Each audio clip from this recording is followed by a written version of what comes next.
It's giving human sacrifice. That was one of the first things. It's not even funny. I don't know why I'm laughing. This was one of the first things that came to my mind as I was watching this show. Okay, if you haven't watched it, Sean Combs' The Reckoning. 50 Cent is an executive producer. Yeah, let's get into it.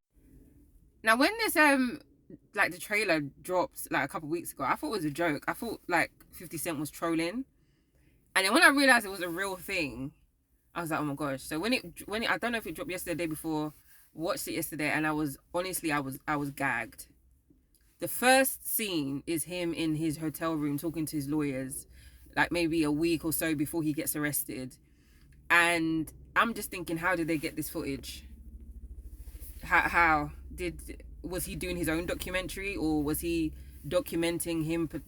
Maybe he thought he was going to bust case, or this was all going to go away, and then the documentary would document his triumph against these allegations. Did he not maybe not pay the videographer, so the videographer sold it to some? I don't know how they obtained this, but we have video of him in hotel rooms, on him on bike rides, on him with his children, his son, like literally just before he gets arrested. And yeah, mind blowing. Now, I've always known that Diddy was an asshole. I grew up in the 90s, grew up in the 2000s. I've watched Making the Band, all of the Making the Bands that he was involved with, the DABAND, to Danny E. Kane, to Day 26. I haven't watched O-Town, but he wasn't involved in that. But the people behind the O-Town, he got what he deserved too. But you know, I will say this: there's no crime in being a freak. There's no crime in being a freak. Freak offs, threesomes, all these things, like that is not that you shouldn't go to prison for that. Shouldn't go to prison for that. You shouldn't go to prison for being an asshole, okay? However, it's the criminal issues that I knew about, obviously because of the case, but some of the things that I didn't know, well, not that I didn't know, but I didn't, hearing people talk about it was very interesting. So trigger warning, I'm gonna start talking about stuff that are criminal and might be hard for some people to listen to. So at the beginning of this video, I was saying human sacrifice. I think Diddy's evil.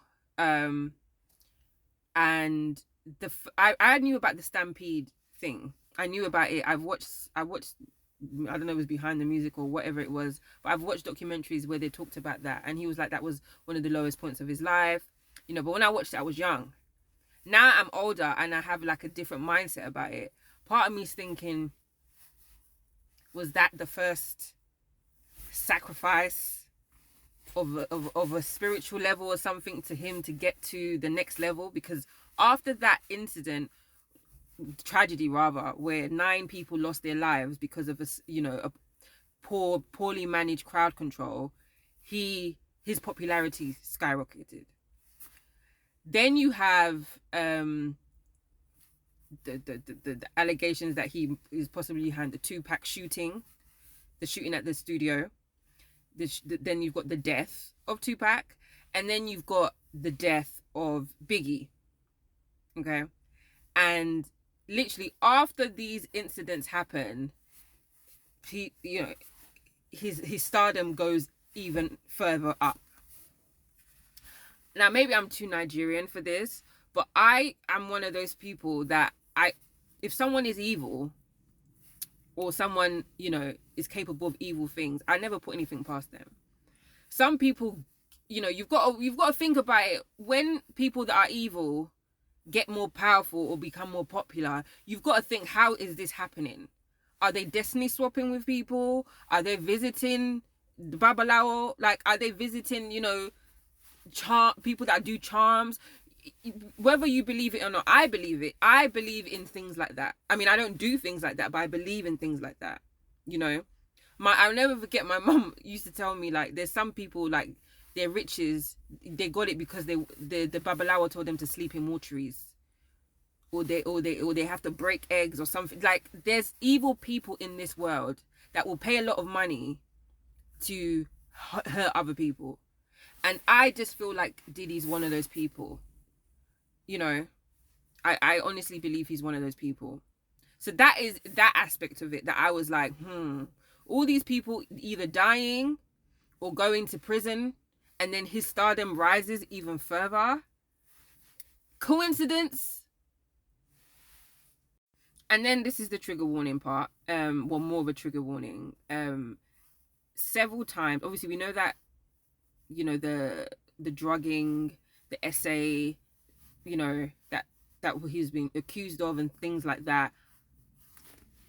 I personally believe it. Now, this is all alleged. I know that he's, you know, he's in prison for certain things and whatnot. But there was a lady at the beginning, maybe episode 1 or 2, and she, you know, she was drugged. She was the R word, rhymes with grape. She then, it was filmed, and she found out, like, he was playing the video of them having, well, it's not even sex because it's not consensual, of the grape. And, you know, when I heard that, I remember thinking, this sounds like Paid in Full. And literally, this like 10 seconds later, they were like, oh, Alpo from Paid in Full, as in the character that Cameron played, used to do that to women as well. I don't know if Alpo was drugging them, but he would record filming them him having sex with women, and he would play it at parties, okay? Is that not evil?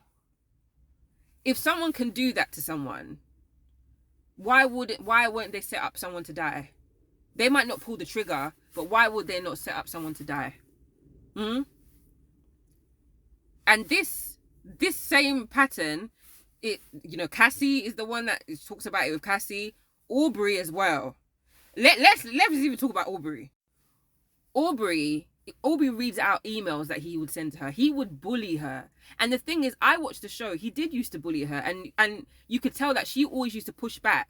So that's why she was seen as the problem. I'm not saying that Aubrey is the nicest person in the world, or she doesn't have her flaws. But she didn't deserve that. The emails he was sending her were absolutely disgusting.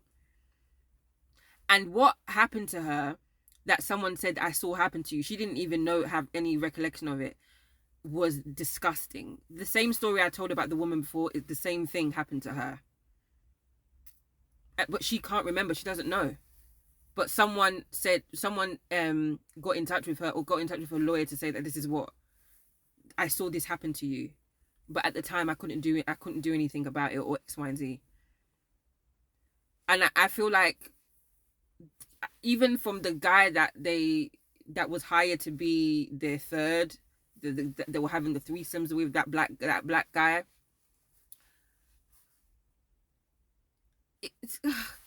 He was like the beating. We've seen him beat women. We've seen him beat Cassie. He slapped his mum and called her a bitch. He was beating Misa got it too. What's my girl's name?